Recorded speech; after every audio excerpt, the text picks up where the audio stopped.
Ane teko ketolo terninya produk keluarga gitu. Nah, boleh pakai tiba teko. Kaya juga tora le YouTube kuat teko no, dah buat deh. Athogi kuat teko. Kaya ni pakai tiba lah. Cuy kan?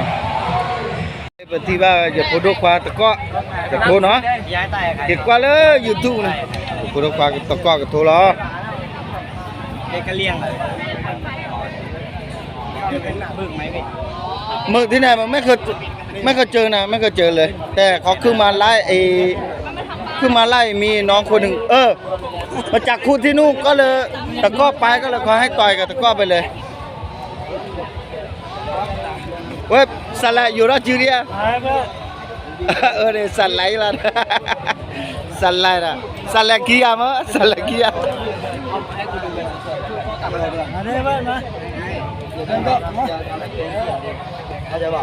แม่สาบานดูเจ้าหัวหน้าไปบ้านน้ามีบ่าไม่เป็นไรเลยไอ้ยันเดียโปกระทูแล้วไอ้ยันโปดกว่ากระทูแล้วจับกุ้งให้น้องมูสัตโอเคไอ้เดียยันโปดกว่ามีละท่ากันดีกว่าละเขาอายุมากกว่านี้แต่ว่ามันก็ไม่เท่าไหร่มาถ่ายรูปคู่กันหน่อย1 2อ้าวมาถ่ายผู้ใหญ่1แล้ว1 2 3ตะเคียด้วยตะเคียตะเคียบ่ลึกปะปึ้งตะเคียด้วยไหนชามอ้าวปีกที่ไหนล่ะให้ใส่เพื่อนก่อนเดี๋ยวผมก็ที่หลังแสงไม่ได้เพื่อนแล้วฝั่งนู้นอ่ะอย่าใส่ได้ดูจะใส่เดี๋ยวต่อหยาเถอะเดี๋ยวช่วยเลยเหรอถึงตัวนะเพื่อนวันนั้นต่อดูอย่าพูดด้วยความกระตุ้นเลยati dekat heba ati kuat dekat ti bai โทรศัพท์เดี๋ยวรู้ส่งให้มาโตโลปังกาyaเลยyaปะโตโตโล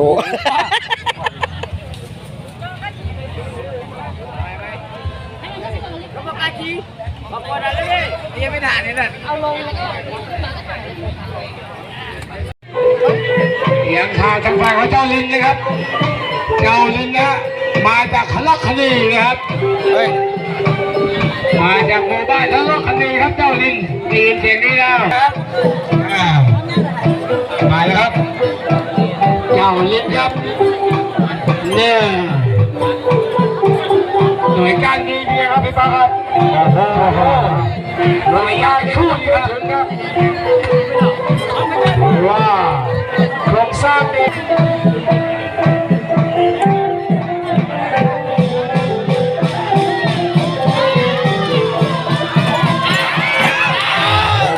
ไปล้มไปครับเขาเรียกว่าตะเถียนกวาดลามครับเห็นยังไงครับมองกันได้ยังครับคุณเลยอย่างดูชัดครับโดนนะครับโอ้โหเนี่ยเราดูใจดีครับมาดูด้วยครับอย่างแย่งวงในกันอยู่ครับโดนแทงเข้าทีครับแทงทีครับพยายามมาโอ้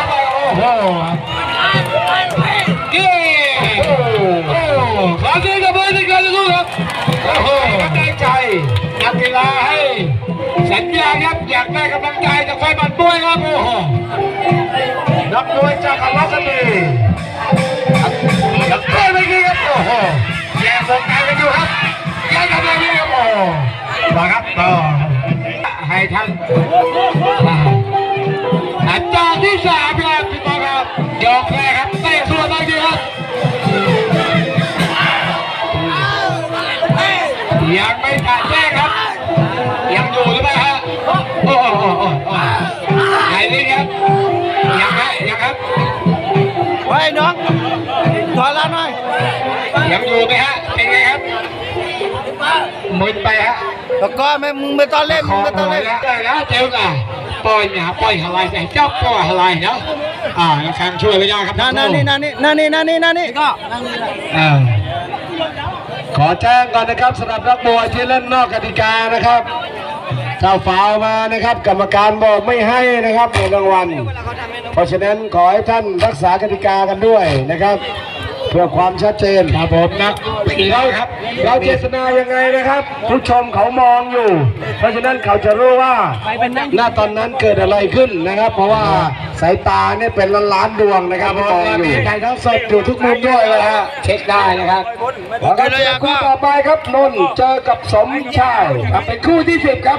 เป็นยกแรกครับเชิญนะได้ยินเสียงนี้แล้วช่วยไว้ที่ครับ ก็อย่าไปจับพยายามมึงก็เตะก็อย่าไปจับเลย เจ้าต้นนะครับแต่เจ้าสมใจครับสมใจแรงชนะมา1 ไฟล์แล้วครับในปีนี้ครับ อย่าไปใช้ลมน้องใช้สมองต่อยมวย แต่แบบเจ้าต้นนะครับอย่างไปเจอฝีไม้ลายมือครับผู้ประกันต้องมาเจอก็สมชายซึ่งสมชายครับเมื่อวานนี้ชนะมานะครับอีกครับเป็นคู่ที่10ยกที่2ครับ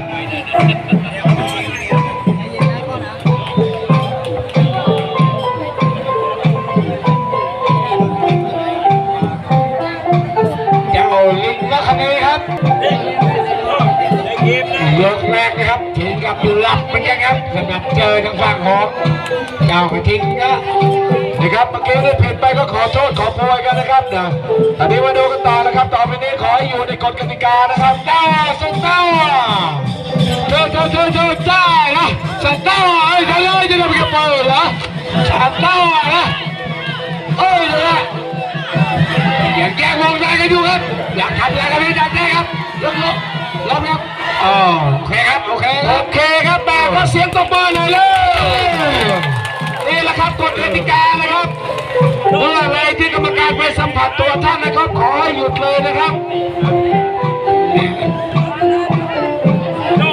มันเท่านั้นเนี่ยครับสุรบางที่ครับจากสิงห์ลอยมวยเลยครับโดนครับโอ้โหครับเจอแรงร้อนเข้าไปโดนกันเต็มครับเลยนี่ครับต่อยจริงเจ็บจริงครับไม่รู้ครับสตันแมนไม่ต้องรีบครับไม่ต้องรีบลุกครับไม่ต้องใจเย็นๆโป่งเดียวจอดครับตรงนี้แลกบัตรกันครับบัตรต่อบัตรเจอเปี้ยงเดียวนี่ฟ้าผ่าไปเลยครับโอ้ลมพัดยืนดาวขึ้นกลางวันเลยครับ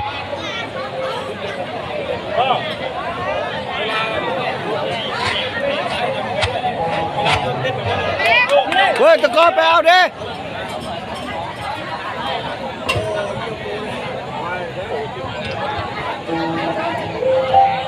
ตัวอีกตัวโปรโตควันเนี่ยโปรโตควันไม่ต้องรีบครับน้องรักษาแผลก่อนให้เลือดมันหยุดก่อนนะฮะคู่นี้ยุติการชกไปเลยนะครับนี่ก็เงินรางวัลรวมทั้งหมด 4,500 บาทครับ2,500 บาทกับ 2,000 บาทครับ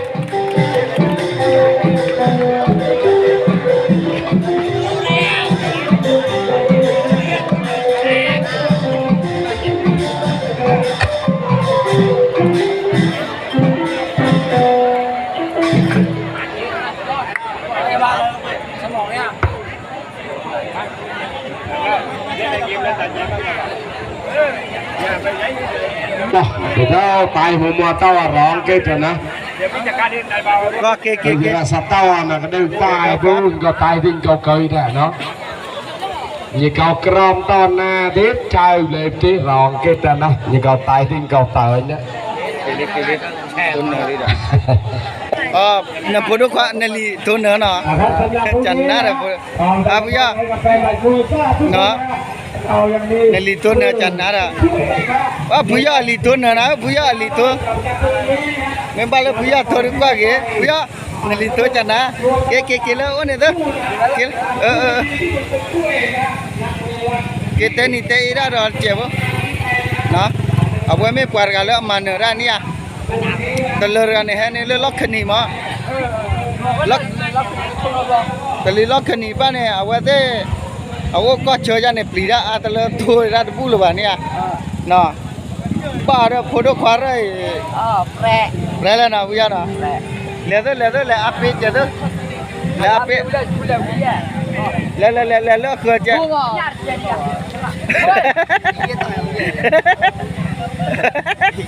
ขอโทษครับแล้วใครที่แล้วเนี่ยที่เลยน้องเขาตี้เขาไปก็โดนน้อง ไปกับพ่อยนะจะไปกับรถยนต์ก็ได้พี่เล่ ไปกันหนูได้ แล้วอุตัวแม่ตาจะอบพวะจันนาเนี่ย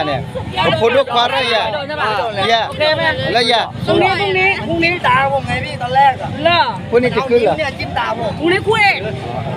ว่าแล้วไปดูดิตามันเนี่ยก็ไง มาเจียกับคางไงเอามาจิ้ม แล้วมันร้องผมร้องหน้ามันอย่างนี้ผมเขี่ยแล้วก็ร้องมันร้องไอ้เสื้อแดงอ่ะไอ้แดงเขาบอกเจอมาเปลี่ยนไอ้สัตว์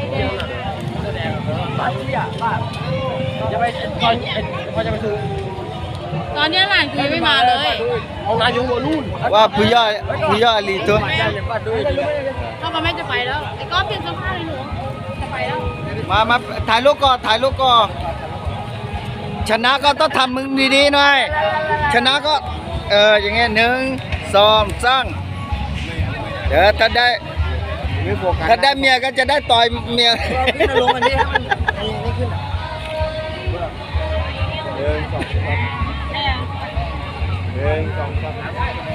ดูนี่หมดเลยเข้าใจนะทีมน้องมีกูด้วยทีมหออย่าเยอะแบบนั้นเลยเขาไปดูแล้วเขาก็ไม่ได้เรียก Willia Catalia Gute ผู้โยอ่ะไปที่อะไร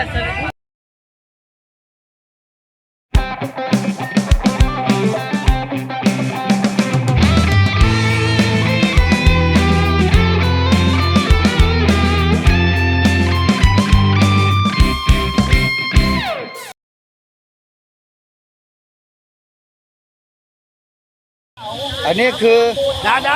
จะคือต่อไว้โอเคบ้าพี่ส่งให้เจอบ้างอันนั้นนะอาทิตย์แตกน้องก็แตกทีหนึ่งนะโอ้โหสุดยอดอันนี้เอาใหม่วันนี้ใหม่นะ มั่วนี่ยังไม่ปล่อยมั่วนี่ยังไม่ปล่อย นี่ก็ นี่ให้ละมั่วให้ละ อะไรตัวกิโลละ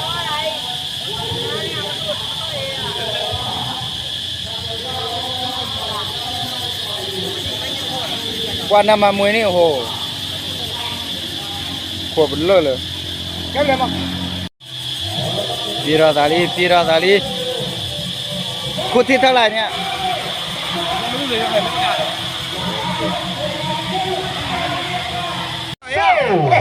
ครับทั้งคู่แล้วประสบการณ์อยู่ทีนี้ครับ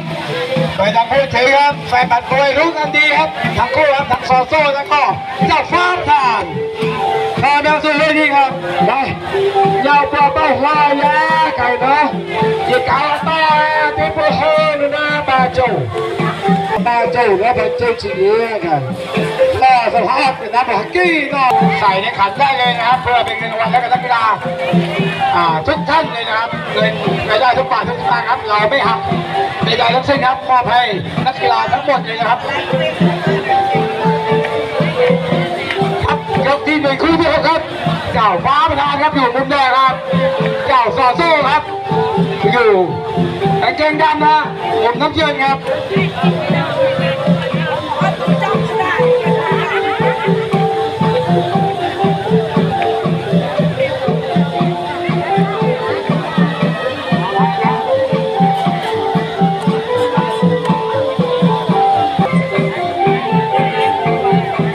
เป็นมวยวันที่4ของพวกเราแล้วฮะ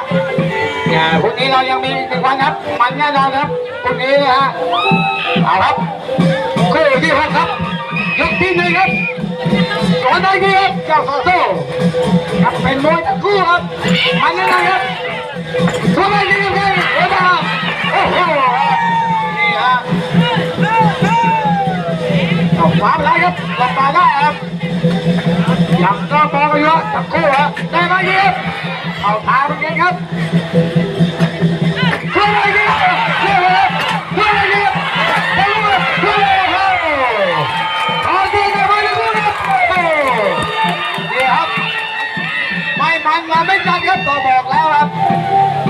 เราคัดมาเรื่อยๆเนี่ยวันนี้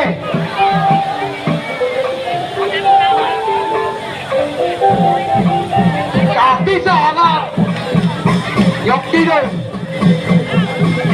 ยังก็มองกันอยู่ครับอย่างคู่ฮะยังไม่เล่นเลยโชว์เลยทีครับเล่นทีโอ้โหแล้วเข้ามันว่ายังขนาดสูสีทีเดียวครับฝีมือก็คู่ขี้ทีเดียวครับครับเชิญครับไปที่ใกล้เลยครับเชิญเดียวโอ้โหหน่วยกี้ครับไม่ครับจอกครับอีกยกอีกจับจอกครับโอ้โหครับเต้นด้วยเลยครับอยากไม่กล้าโชว์ครับรัวเลยรัวเลยเอาด้วยดีครับเต้นไปยังครับผมบอกแล้วครับเราบุรีรัมย์บอกแล้วครับผมบอกครับปีนี้แล้วครับทั้งคู่ครับมาเดียวครับอ๋อพักครับครับเยอะครับครับเยอะครับพักครับโอ้โหเข้าใจกันจะมีแล้วครับโอ้โหบอกแล้วเขาเรียกว่ามัดฟ้าประธานครับโอ้โห พูดได้ใช้ก่อนได้เลยยาวกว่ามันไม่คุยกันพูดจริงๆเอาไหมยาวพิเศษตาแมวรถทั่วเยอะไม่ตะเกียโดนเกี่ยวคางเองไม่มีอะไรเลยมึงวางแข้งแต่ละดอกเข้าทั้งนั้นเลยเตะต่ำๆพอมึงเตะสูงนั่นแหละมันพอสูงก็เสียจังหวะแล้วหมัดหน้าว่างพอดีว่างออกแข้งไปนะย่องออกแข้งไปมืออย่าโตดิเนี่ย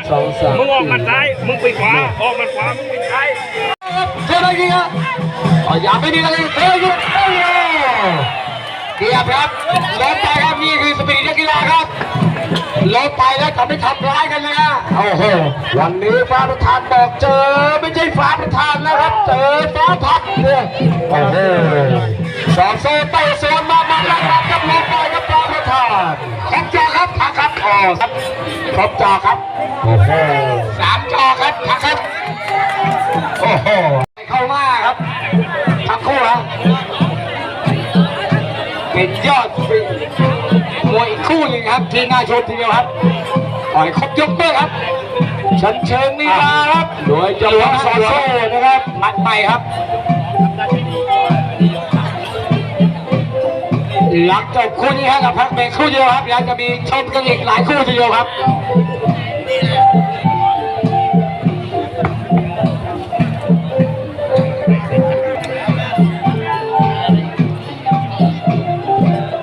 คู่ที่7ครับ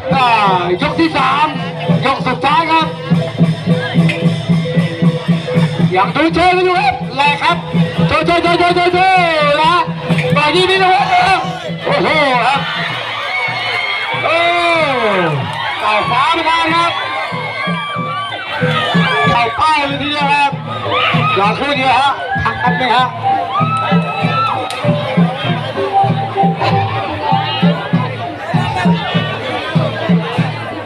มันทีเดียวครับเข้าเป้าครับพักครับพักแป๊บนึงฮะไหวไหมฮะโอ้โหพักแป๊บนึงฮะเดี๋ยวแป๊บขอพักแป๊บเดียวฮะไม่ไหวฮะเป่าครับแม่โดนว่างามจะเตะพอดีครับสวนมาโดนจุดโถเลยอาวุธรับครับขอพักครับขอพักครับพักแป๊บนึงฮะขอพักจุดโฟกัสก่อนเลยครับ2 นาทีครับ2 นาทีครับยกสุดท้ายครับ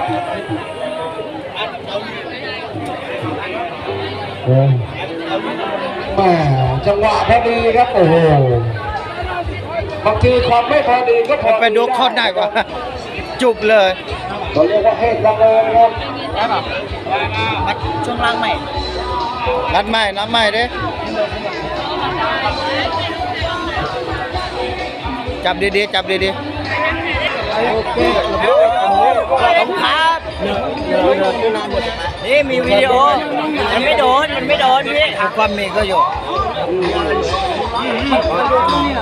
มันไม่โดนเนี่ยพี่ เดี๋ยวหายใจไม่ออกหายใจลึกๆ มีด้านขา เดี๋ยวหายใจไม่เนี่ย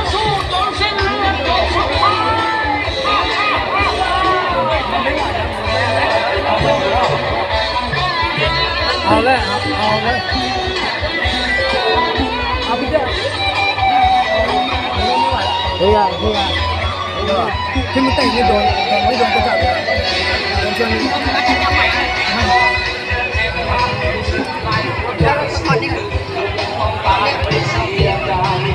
แก้เลยแก้เลยแก้มุกไปมุกไว้ดีเลยยกเดียวยกเดียวเตะมันเข้าไป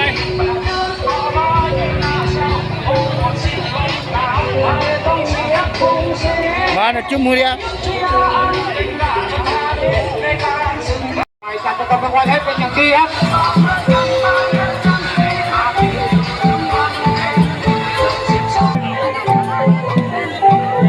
ครับสวัสดีครับอย่ามาเก้าโซ่ครับ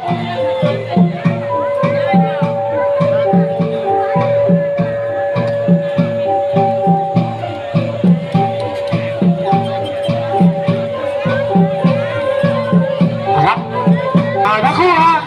ในยกสุดท้ายครับมีอะไรใส่ไหมครับถัดมาครับสำหรับฟ้าประธานครับโจโฉได้ยิงกันเลยโอ้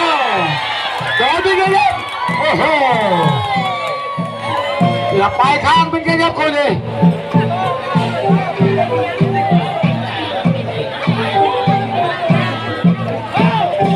เชิญครับช่วยกันเลยอย่าวงได้กันเลยอยากทำอะไรก็ไม่ได้ครับลบตัวไป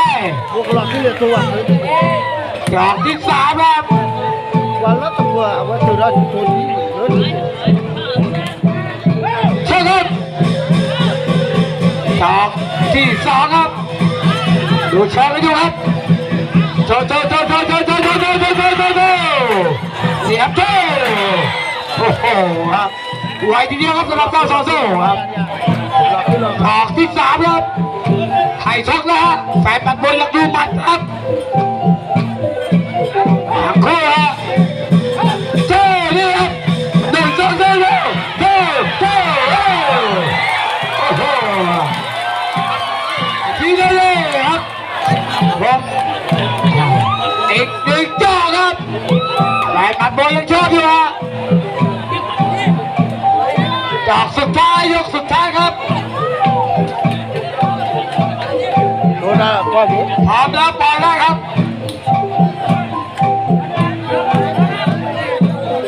ใส่ให้หมดครับเรื่องสุดท้ายครับเรื่องสุดท้ายแล้วนะช็อตสุดท้ายครับใส่ให้หมดนะครับโดนเลยโอ้โหร่วงครับร่วงไหวไหมครับไหวครับไม่ไหวครับโอ้โหโดนแกเอาเลยครับฟ้าประธานบอกแปดเจอฟ้าผ่าเข้ามาทันทีว่ากันไปแล้วครับนักมวยนะครับแม่โดนจังๆครับโดยเฉพาะซอโซ่ครับ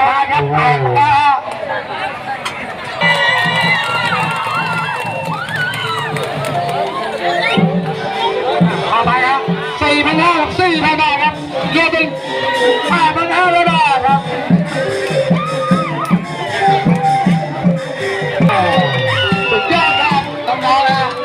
ฝีมือสุดยอดจริงๆครับเอาละครับพระเจ้าสู้ครับเอาละครับตอนนี้นะครับครับแฟนมวยครับลำมวยอยู่เลยครับสู้ครับนี่ครับนี่คือเสน่ห์นะครับนี่ครับสู้ครับนี่ครับกับดอกฟ้าประธานครับทั้งคู่เลยครับเวทีนี้ประสบการณ์มากมายทีเดียวครับสุดยอดจริงๆครับโอ้โหขอบคุณน้องทั้งคู่ครับครับขอบคุณครับสวัสดีครับ